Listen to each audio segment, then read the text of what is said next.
Alors, je crois vous avoir déjà donné la recette des acras de malanga par le passé. Je ne suis pas sûre que ce soit le cas, mais j'en ai plus ou moins la sensation. Et donc, nous connaissons à peu près la recette traditionnelle des acras de malanga qui revient tout simplement à râper pour une malanga une carotte et une tranche de giromon. Certains rajoutent de l'igname, d'autres éléments. Et ensuite des cives émincées, cives persil, des fois même oignons. Si seulement, hein, c'est une recette que certains modulent un peu à leur guise, selon leur goût. Et bien la petite astuce que le Saint-Esprit m'a inspirée cette fois-ci, que je partage avec vous, parce que, non pas parce que je n'avais pas de giromon, mais parce que alors que le giromon était là, je savais que quelqu'un avait des vues sur ce giromon, donc j'ai choisi, sous l'inspiration du Saint-Esprit, de ne pas y toucher. Je lui rends grâce et gloire parce que quelques minutes après seulement que le Saint-Esprit m'a inspiré de ne pas le toucher, la personne est arrivée en me disant je veux le giromon qui est là. J'avais déjà compris que l'ennemi allait l'utiliser pour me faire ce coup bas-là et réclamer le giromon, puisqu'il a l'habitude de faire ce genre de choses-là chez moi, d'utiliser cette personne pour réclamer des ingrédients qu'il sait très bien que j'ai l'habitude d'utiliser. Donc j'ai choisi d'écouter le Saint-Esprit qui m'a dit, mais cette fois-ci, au lieu d'utiliser le giromon, choisis d'utiliser une patate douce. Et là, quelle ne fut pas ma surprise de voir que, voilà, sans giromon, juste en râpant juste en râpant une carotte plus la patate douce avec les malangas, ça a très bien fonctionné. Et, euh, et donc, je tenais vraiment à en remercier et à rendre grâce et gloire à Dieu, à Jésus et à son Saint-Esprit ici, et à partager avec vous cette astuce, hein, tout simplement pour que vous sachiez que quand des fois on n'a pas de giromon, qu'on n'a pas tel ou tel élément, l'avantage c'est qu'on peut le remplacer donc par de la patate douce. Euh, Surtout que la carotte aussi peut déjà faire office euh, d'élément orange, j'ai envie de dire, et rajoute du croquant à cette recette. Par ailleurs, je sais aussi que certaines personnes rajoutent des fois des œufs, de la farine, comme elles le feraient pour d'autres types d'acra. Mais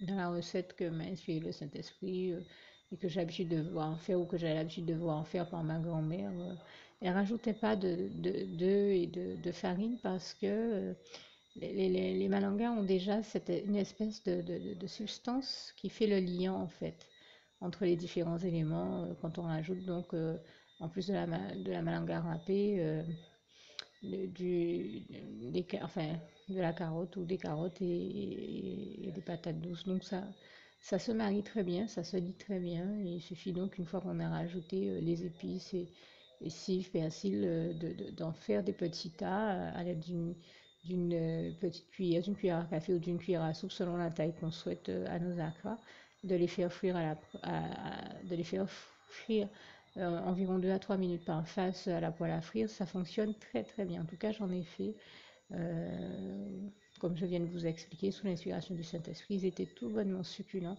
J'étais tellement heureuse de retrouver ces saveurs de mon enfance, de l'époque où je voyais ma grand-mère m'en faire. Bien entendu, aucune de mes deux grand-mères n'a eu le temps de me transmettre cette recette et j'ai l'habitude de le dire, heureusement que j'ai le Saint-Esprit dans ma vie pour me transmettre toutes ces bonnes recettes et je lui en rends ici grâce et gloire. Vraiment, toute la gloire revient à Dieu, à Jésus, à son Saint-Esprit que je remercie vivement et que je glorifie encore ici pour cette réalité. Merci Seigneur, je t'aime et nous t'aimons, nous tous tes enfants.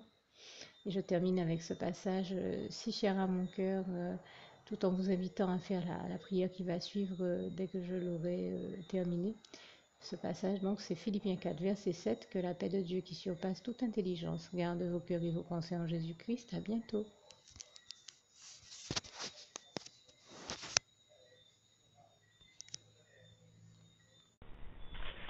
Juste une petite précision pour tous ceux qui ne sont pas encore, qui n'ont pas encore choisi la meilleure des options qui soit, qui est celle d'aller se placer de faire le choix à soi-même, d'aller se placer dans les bras d'amour de Jésus-Christ, pour se mettre à l'abri de ce monde cruel, eh bien, je partage avec vous la prière par le biais de laquelle on y accède. Et commence par vous rappeler également ce passage de Jean 14, verset 6, où il est écrit que Jésus-Christ est le chemin, la vérité et la vie. Nul ne vient au Père, Dieu, sans passer par le Fils Jésus-Christ, bien sûr. Je le dis à ma manière, vous regarderez comme il est actuellement écrit dans vos Bibles, là encore. Et donc, n'hésitez pas à ouvrir vos cœurs à Dieu, à Jésus, à son Saint-Esprit, à être sincère avec lui et à lui adresser la prière qui suit, à lui dire tout simplement, Éternel mon Dieu, Seigneur Jésus-Christ, moi, un tel, vous dites votre nom et votre prénom, je t'accepte aujourd'hui comme mon sauveur personnel, le seul maître et roi de ma vie.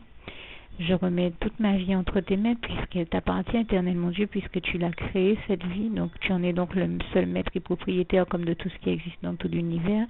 Je remets donc toute ma vie entre tes mains, je te la donne.